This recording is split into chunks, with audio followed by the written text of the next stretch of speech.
Bagaimana kalau kita mencintai idola-idola yang sebetulnya ketika kita mencintainya justru membuat hati kita terganggu, khusyuk kita jadi berkurang.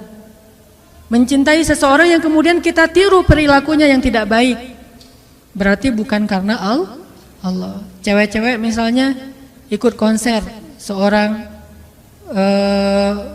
penyanyi yang keren, terkenal, lagi ngetop, udah gitu seksi lagi, suaranya bagus, suaranya tuh berat banget, kalau lagi main gitar tuh keren banget.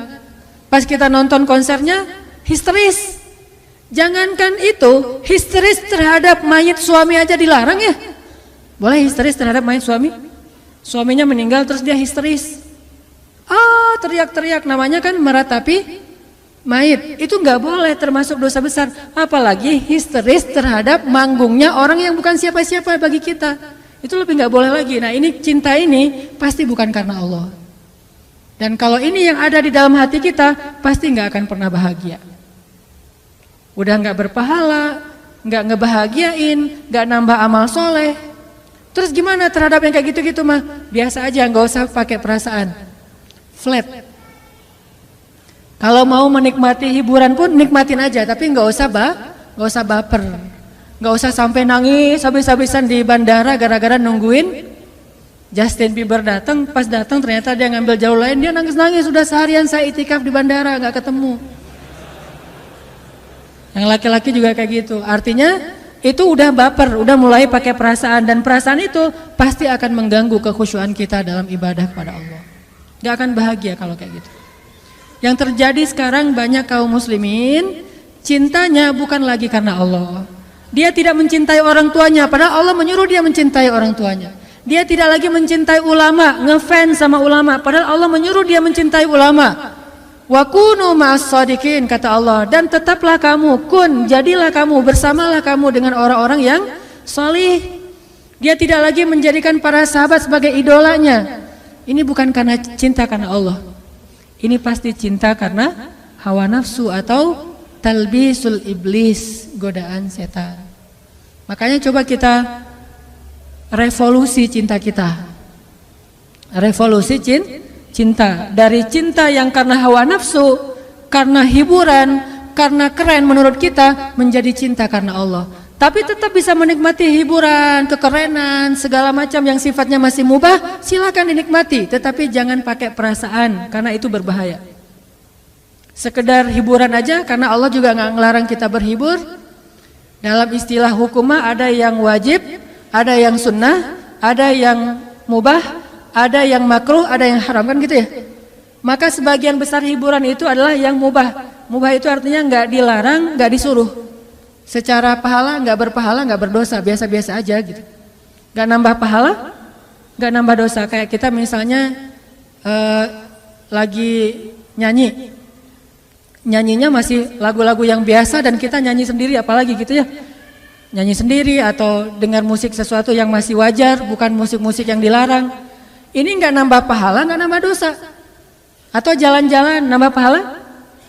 Kalau jalan-jalannya murni karena pengen menikmati hari libur, pengen menikmati alam, pengen senang-senang dengan keluarga, teman, ini nggak nambah pahala, nggak nambah dosa, namanya mubah.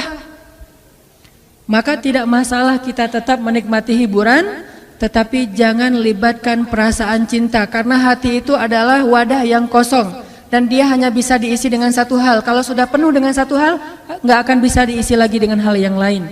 Kalau sudah penuh dengan cinta yang bukan karena Allah, maka keluarlah cinta karena Allah.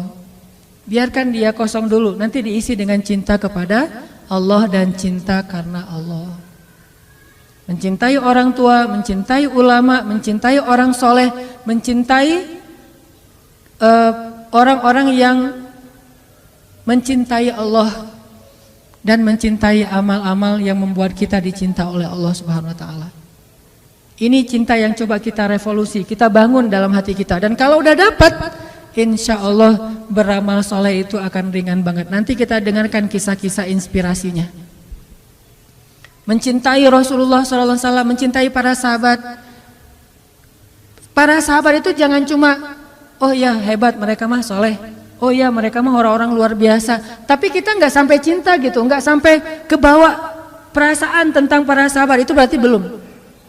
Apalagi kepada Rasul. Kalau lagi ngomongin sahabat itu harusnya tuh kayak ngomongin seseorang yang kita kagumin banget, kita jadi semangat gitu, berarti orangnya mencintai sahabat. Saya kalau lagi diajak ngomong tentang, sebutlah, mungkin nggak bisa mencintai semua sahabat secara sama, pasti berbeda-beda. Ada yang paling kita ngefans banget. Saya pribadi paling ngefans tuh sama Umar bin Khattab. Sisi apanya? Bukan sisi kerasnya, tapi sisi kecerdasan dan jeniusnya Umar bin Khattab. Banyaknya ijtihad Umar bin Khattab di masa kekhalifahannya, banyaknya inovasi dalam pemerintahannya. Saya cinta banget sama Umar dalam urusan kecerdasannya.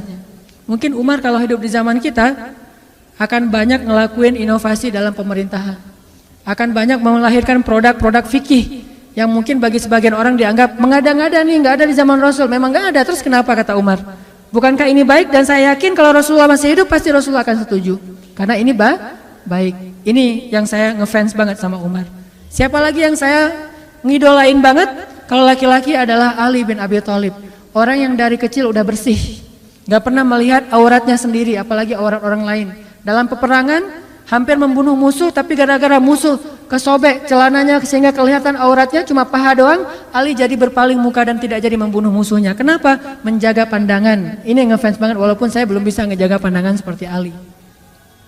Ini artinya kalau lagi ngebahas Ali itu jadi kangen sama Ali, kalau ngebahas Umar itu jadi kangen sama Umar. Apalagi kalau ngebahas tentang Rasulullah SAW, rasanya rindu ingin ada di antara bersama Rasulullah SAW.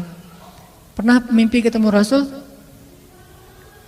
Berbahagialah teman-teman kalau yang pernah bermimpi ketemu Rasul. Walaupun kita nggak akan pernah ingat wajah Rasul, karena mustahil orang mengingat wajah Rasulullah kalau hanya ketemu dalam mimpi, mustahil. Kalau ada yang mimpi ketemu Rasul terus bisa menggambarkan sketsa wajah Rasul, itu adalah bisikan setan. Kalau mimpi ketemu Rasul, ketemu sih, cuma lupa wajahnya kayak gimana. Kata Nabi, siapa yang melihat aku dalam mimpi, maka dia seperti melihat aku dalam kenyataan. Siapa yang melihat Rasulullah dalam mimpi, berarti dia seperti melihat Rasulullah dalam kenyataan. Benar-benar ketemu dengan Rasulullah, seolah-olah dia menjadi salah satu di antara golongan sahabat Nabi. Siapa yang tidak bahagia masuk dalam golongan sahabat Nabi? Gimana caranya? Mimpi ketemu Rasul, dan itu nggak bisa dibuat-buat. Kalau nggak cinta nggak mungkin mimpi. Saking cintanya jadi kebawa mimpi. Dan itu butuh doa, butuh cinta, butuh usaha, butuh pengorbanan, sehingga nanti Allah akan memberikan kita hadiah mimpi ketemu Rasulullah SAW. Saya dulu pernah waktu kecil banget, sebelum saya sering ikut musabaqah, mimpi ketemu Rasul. Terus Nabi bilang gini, dia panggil nama saya, tapi nama itu ada di KTP, bukan nama yang Hanan Ataki ya, cari aja nanti nama aslinya. Dia manggil Fulan, Fulan, kamu mah, kalau bahasa kita, kamu jangan tinggalkan Al-Quran, peganglah Al-Quran, kata beliau. Udah gitu saya belajar Al-Quran, jadi juara musabaqah. Kebawahnya tuh ke juara musabaqah. Pas saya udah mulai agak-agak gede, udah remaja, mulai puber dan agak jauh dari Al-Quran, mimpi lagi. Mimpinya masuk surga, tapi surganya gak enak banget. Surganya tuh gelap, surganya itu gak ada lampu. Terus istananya itu kayak saung-saung yang udah reot gitu, terus ada hujan, terus saya duduk dalam saung itu terus kehujanan. Loh kok surga kayak gini ya, mending di rumah saya daripada di surga. Ternyata saya semakin jauh dari Al-Quran, Allah kayak ngasih sebuah gambaran tentang amal saya gitu. Amal kamu itu kayak gini, rapuh, gak jelas, gak ikhlas, pokoknya banyak aja tegurannya. Sampai sekarang saya kangen pengen mimpi lagi ketemu Rasul, tapi belum bisa. Berarti memang amalnya belum baik, belum setulus, belum sepolos ketika saya masih kecil. Ini artinya kalau kita benar-benar mencintai seseorang karena Allah, saat ngebahas tentang orang itu kita jadi semangat. Saat membahas tentang orang itu kita jadi rindu, kita jadi pengen tahu tentang mereka. Kita jadi, kalau ibarat kita di Instagram atau di sosial media tuh kepo gitu. Ada cewek nge-like postingan kita, terus dia di gambar profilnya kayaknya cantik gitu. Kalau bahasa anak di komennya bening gitu kan ya. Oh gambarnya bening, langsung dikepoin tuh dicari tahu. Oh nih ternyata dipakai apa? Ditutup gitu, nggak semua orang bisa masukkan, agak-agak kecewa nggak bisa lihat yang lain. Kan suka gitu tuh. Terus ada lagi yang lihat lagi kalau yang cowoknya keren nih kayaknya janggutnya dipelintir ala Van Kyle gitu ya. Kumisnya dipelintir gitu kayak kumis My Stupid Boss. Udah gitu ininya janggutnya kan gaya-gaya 2016, janggutnya tipis, kumis dipelintir, rambutnya rapi gitu, klimis. Pakai kacamata hitam walaupun nggak minus. Pakai kacamata yang frame-nya hitam walaupun nggak minus, kacamata biasa. Pas ngeliat kayak gitu jadi kepo, pengen tahu nih orangnya siapa, tinggal di mana dan segala macam aktivitasnya.